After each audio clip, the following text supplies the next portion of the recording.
My name is Okello. I'm a member of parliament from the Republic of Kenya. I'm very happy today that we are celebrating the 26 years of Tien's existence in the world. Since it began, it has had business ups and downs, which is akin to any other business enterprise. But it has outlived all the challenges, and here we are celebrating 26 years. Many countries and regions have had the opportunity to use Tiens and its products, and I'm one of those ardent supporters and consumers of Tiens products. And therefore, we do know that we still have a long way to go.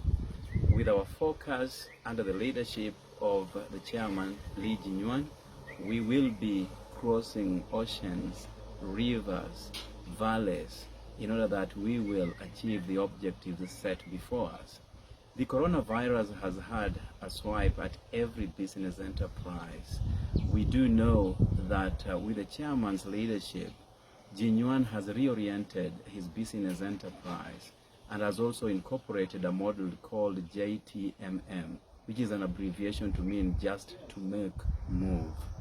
And as a Kenyan leader, I am known to Lee Jinyuan for a long period of time, and I'm very proud of his efforts to revamp the business environment in line with the COVID protocols.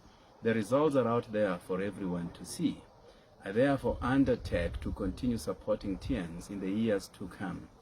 I'm hereby wishing you a happy 26th birthday, our Tiens group. God bless. Thank you very much.